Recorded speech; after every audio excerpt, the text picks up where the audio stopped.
Hello, CFI sweetheart. Hello again. Welcome to episode 19 of the Coming For You podcast, aka CFI official podcast, with me, your host, Maximiliana. This weekend, I am going to host myself. Yes, it's me only today, yeah? You are going to hear only my voice. I have not invited any guest, and I chose not to because I have something important to share with you today that I think I can deliver it very well to you. Today, I want to share with you about my article. Last month, I wrote an article about combating plastic pollution. We know that that is a problem that is existing in this world right now because of the plastic.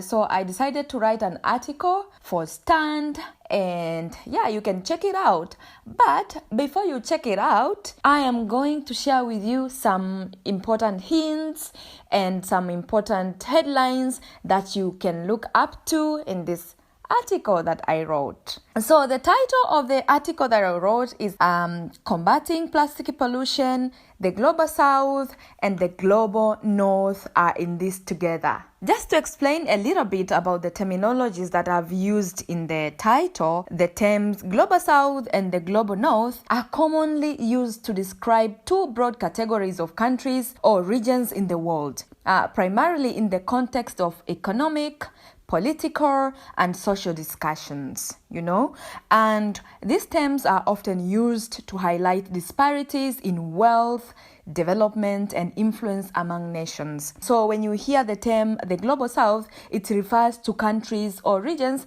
that are generally less economically developed and have lower income levels and may face some social or political challenges. And these Global South countries are typically located in the Southern Hemisphere, although this term is not strictly geographical and can also include nations in the Northern Hemisphere that exhibit characteristics of less developed countries. So when I was doing research about this article, I found this explanation about the Global South, and I thought I should share with you. So on the other hand, the Global North means the countries or regions that are generally more economically developed and have higher income levels and often possess more political and crucial influence in the global stage. And also the Global North typically includes countries in Northern America, Western Europe, parts of Asia such as Japan and South Korea. Okay, just a point of note for you, CFI sweetheart, is that economic and social conditions can change over time. So countries that was once considered to be part of the Global South might develop and shift into the Global North category or vice versa.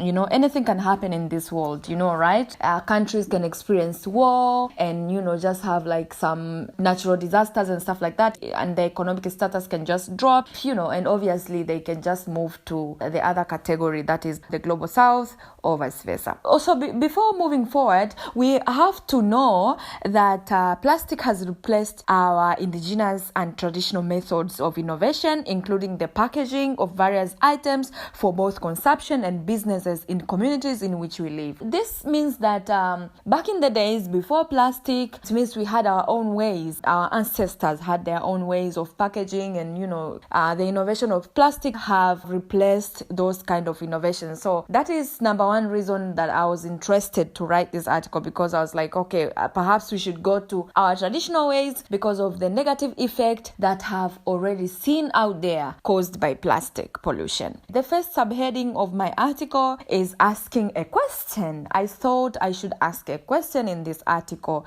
saying, plastic pollution, common enemy. So I just posed that question for us to ask ourselves, that is plastic pollution our common enemy? Because as we know that every country in this world is just living their lives, they have their own systems and just busy with their economic system and what they want and stuff like that.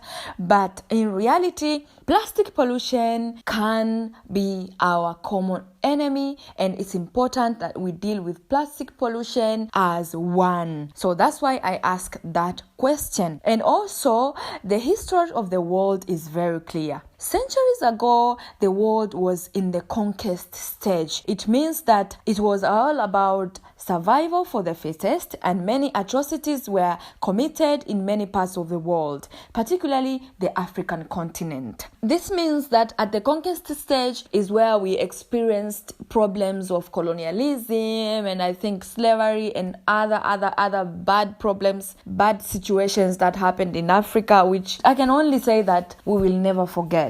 The African countries will never ever forget.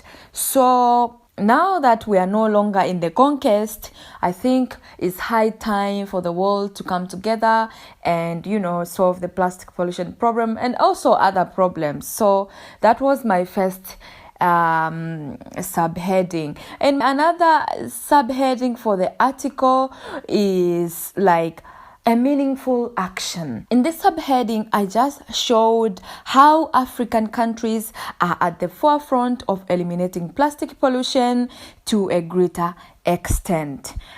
Because you know how the world is, they have this negative stereotype. We think African countries are poor and they're doing nothing, and maybe African countries are just, waiting for aid from European countries and stuff like that. But it's not the case all the time. We are also at the forefront of, seeking solutions and taking actions to combat, variety of problems, including plastic pollution. For those who are going to read it, they will just see that I mentioned that the United Republic of Tanzania, my beautiful country, have already banned the use of lightweight plastic bags, and also they are now looking into other alternatives to plastic bags, and they are doing great in that. And also other countries like Kenya and Nigeria and other African countries are doing great, in making sure that they are taking meaningful action to combat plastic pollution problem. And consequently, evidence shows that other African countries' private sectors have taken a series of measures to eliminate plastic pollution. So it's not only government that they are doing those things, but also private sectors and business sector is also doing great, making sure that the plastic pollution problem is being curbed. Another subheading on this article is that I showed that there is a desire to progress. We see that in African countries or in countries on the global south have a desire to progress. They are not just seated there and doing nothing. No, they have desire to progress. For example, Kenya is considered to have introduced the world's strictest plastic ban in year 2017. So if you see a country is very committed like that, you have to know that they have desire to curb this kind of problem in this world. And also, Uganda is currently working to replace non-ecological plastic bags with eco-friendly alternative. This is why I said African countries have desire to progress. And my last subheading, I said we are interconnected. In order to address the issue of plastic pollution and its impact, both the Global South and the Global North should implement the series of measures, including conducting a thorough assessment of current plastic production and disposal practices. A comprehensive and a more sustainable environment policies, framework, and actions plan should also be formulated to regulate and reduce and eliminate plastic waste, both in Global South and in Global North. And stakeholders from both the Global South and the Global North should engage with each other and assess these policies to fit the planet's and their countries' needs through a realistic policy development process to ensure its success. You see? And scientific research should be conducted to explore alternative eco-friendly options to plastic materials. Those are the things that I suggested on the article, and so I believe that if they are followed by both the Global South and the Global North, it means we are free of this plastic problem and our continent is free of that problem. So I welcome every CFI sweethearts to read the article so that they can get all the material and they can get all the research that I did, get some knowledge about that. So that being said, that is the end of episode 19 of the Coming For You podcast.